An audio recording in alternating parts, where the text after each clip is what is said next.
এদিকে প্রায় মাসখানেক বন্ধ থাকার পর আজ থেকে খুলে গেল শিলিগুড়ি সিকিম সংযোগকারী 10 নম্বর জাতীয় সড়ক। অবিরাম বৃষ্টি ও ধসের কারণে বন্ধ হয়ে গিয়েছিল এই জাতীয় সড়ক। সেবক থেকে তিস্তা বাজারের মধ্যে ছোট বড় মিলিয়ে প্রায় 13টি জায়গায় ধস নেমেছিল। প্রায় মাসখানেকের পর এবার খুলে দেওয়া হলো 10 নম্বর জাতীয় সড়ক। শিলিগুড়ি ও সিকিম সংযোগকারী 10 নম্বর জাতীয় সড়ক অবিরাম বৃষ্টি এবং ধসের কারণে আমরা দেখেছি সেখানকার ছবি, এবং যার জেরে বন্ধ হয়ে গিয়েছিল 10 নম্বর জাতীয় সড়ক। সেবক থেকে তিস্তা বাজারের মধ্যে ছোট বড় মিলিয়ে প্রায় 13টি জায়গায় ধস নেমেছিল। আমাদের সঙ্গে সরাসরি রয়েছেন আমাদের প্রতিনিধি অংশুমান চক্রবর্তী। অংশুমান, 10 নম্বর জাতীয় সড়ক খুলে দেওয়া হয়েছে এবং সেখানে আপাতত কি পরিস্থিতি এবং কি নিষেধাজ্ঞা জারি করা হয়েছে?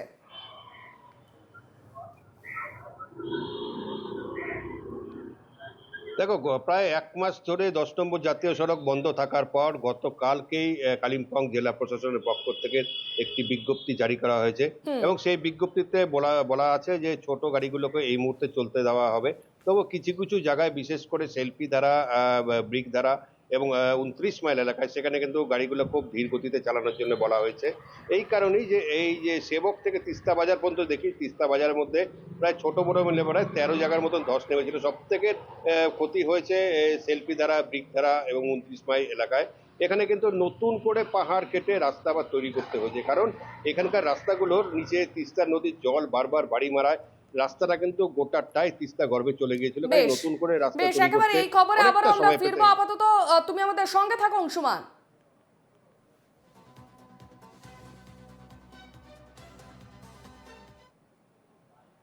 ফের ট্রেন দুর্ঘটনা এবং ফাঁসি দেওয়ার রাঙ্গাপানির কাছে লাইনচ্যুত মালগাড়ি। 1.5 মাসের মাথায় রাঙ্গাপানিতে দুর্ঘটনা। লাইনচ্যুত মালগাড়ি, 2টি বগি।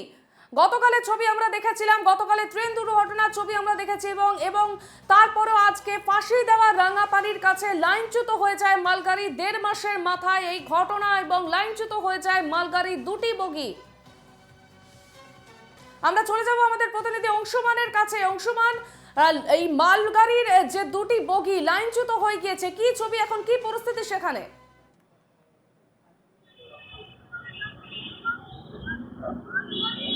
দেখো, আজকে কিছুক্ষণ আগে রাঙ্গাপানির কাছে কিন্তু একটি মালগাড়ি, অর্থাৎ তেলবাহী যে মালগাড়ি থাকে, সেই মালগাড়ি কিন্তু রাঙ্গাপানি যাওয়ার সময় সেখানে দুটো বগি কিন্তু লাইনচ্যুত হয়।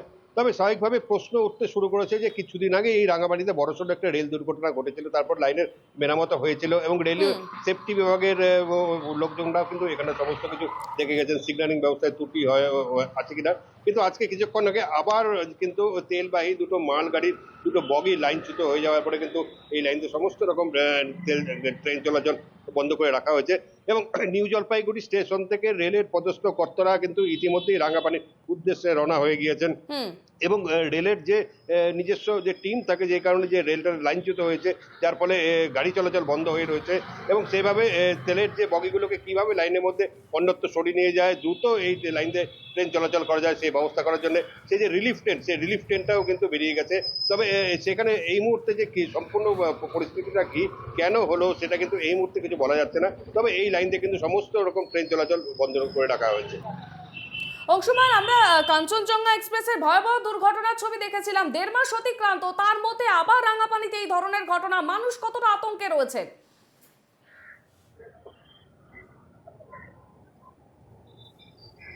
দেখো, মানুষ তো আতঙ্ক হয়েছে, যেহেতু এই মুহূর্তে এই ট্রেন দুর্ঘটনা ঘটলো এবং লোকে মুখে লোকরা যেন কি জানতে পারবে যে সেই রাঙ্গাপানিতেই আবার ট্রেন দুর্ঘটনা এবং যেই রাঙ্গাপানিতে কিন্তু সংঘর্ষের ফলে সম্পূর্ণ দুমড়ে মুচড়ে গিয়েছিল, বেশ কয়েকজনের প্রাণহানি হয়েছিল, সেই রাঙ্গাপানিতেই আবার ট্রেন লাইনচ্যুত হয়েছে।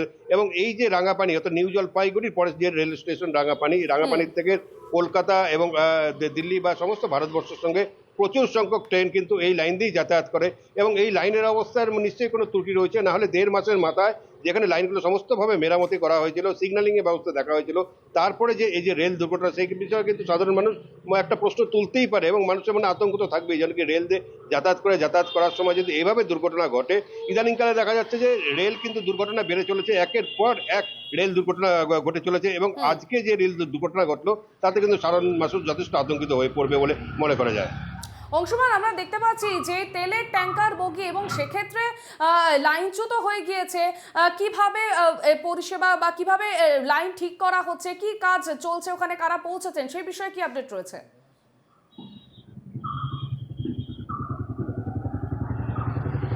দেখো, মালবাহী তেলের যে গাড়িটি, সেই গাড়িটির মধ্যে দুটো বগি পড়েছে। যদিও যেহেতু তেলের মালবহী, সেখানে কিন্তু হতাহতের কোনো খবর নেই, কিন্তু যেহেতু একটা এই যে গুরুত্বপূর্ণ একটা রেল লাইনটা বন্ধ হয়ে রয়েছে, এবং রেল লাইনটা কিভাবে বগিগুলোকে সরিয়ে সেখান থেকে দ্রুত ট্রেন চলাচল করা যায়, সেই জন্য কিন্তু রেলের যে টেকনিক্যাল টিম অর্থাৎ রিলিফ ট্রেন কিন্তু নিউ জলপাইগুড়ি স্টেশন থেকে ইতিমধ্যেই রওনা হয়ে গিয়েছেন, এবং সেখান থেকে গিয়ে সমস্ত বগিগুলোকে সরিয়ে যত দ্রুত সম্ভব সেখান থেকে লাইন থেকে সরিয়ে, কারণ রাঙাপানিতেও কিন্তু একটি কারশেডের মতন ব্যবস্থা রয়েছে, হয়তো সেখানে রাঙাপানিতেই সরিয়ে নিয়ে যাওয়া হবে রেলের বগিগুলোকে। তারপরে কিন্তু রেল লাইন মেরামত করার পর দ্রুত রেল লাইন দিয়ে ট্রেন চলাচল শুরু করা যাবে বলে রেলের কর্তারা মনে করছেন। তবে এই মুহূর্তে কিন্তু এখনো পর্যন্ত কাজ শুরু হয়নি, রেলের কর্তারা বেশ, সবে অংশমান, তুমি আমাদের পৌঁছেছে সঙ্গে এবং থাকো। পৌঁছে যে যাওয়া। খবরে আমরা নজর রেখেছি, আমরা আরো একবার দর্শকদের জানাবো যে ফের ট্রেন দুর্ঘটনা, ফাঁসি দেওয়ার রাঙাপানির কাছে লাইনচ্যুত হয়ে যায় মালগাড়ি।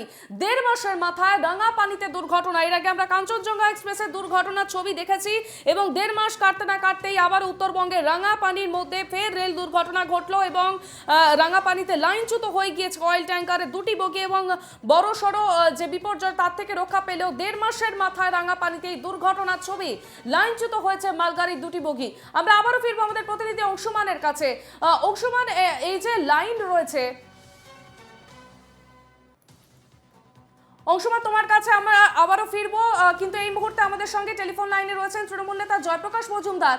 জয়প্রকাশ বাবু, রাঙাপানিতে কাঞ্চনজঙ্ঘা এক্সপ্রেসের ঘটনা আমরা দেখেছি, এবার ফের একবার ঘটনায় বা লাইনচ্যুত হয়ে গিয়েছে মালগাড়ি। এইদিকে প্রধানমন্ত্রী বাণিজ্যিক সংস্থার মিটিং এ গিয়ে বলছেন আমরা রেলকে চাঁদে পৌঁছে দেব, আর আজকে লোকসভায় পার্লামেন্টে বিজেপির বিভিন্ন নেতারা উঠে পড়েছেন রেল আমরা এমন করেছি যে সেখানে যারা বড়লোক যাত্রী তাদের জন্য সব বিষয় ব্যবস্থা আছে, অনেক স্বাচ্ছন্দ্য আছে, আর গরিব লোকজনদের যত মরে যায় ততই ভালো। এই তো হচ্ছে রেলের অবস্থা।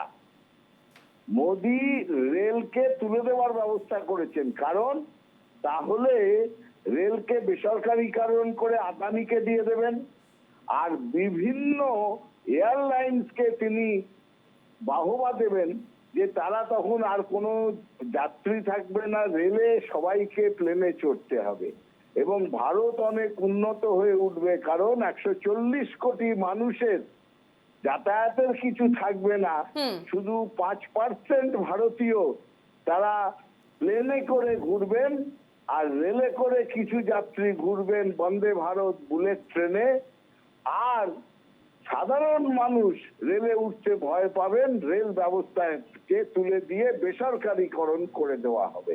এই হচ্ছে মোদির চিন্তা।